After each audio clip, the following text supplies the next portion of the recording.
to use Zoom to video conference with some of your teachers.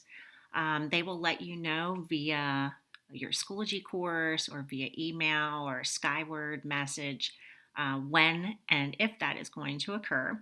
You can get the Zoom app from self service if you wish. If you do not want to do that, you don't have to. In either case, you don't need to make an account or anything. Sometimes it's easier to connect via the Zoom app.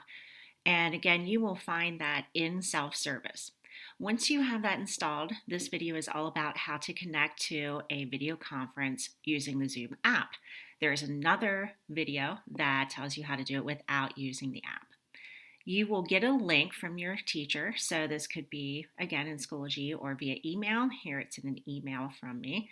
And you probably will see a link that's a lot longer than this, but nevertheless, we're going to click on this link.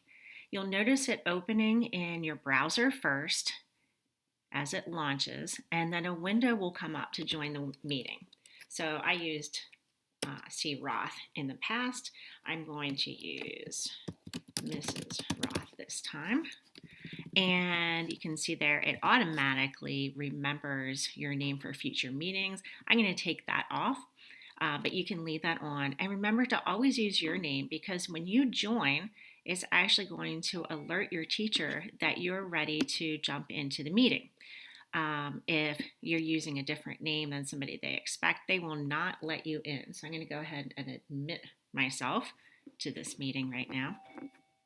And this is typically what you see if they're not sharing video at the time. Sometimes they might not share right away. Sometimes they'll do a screen share.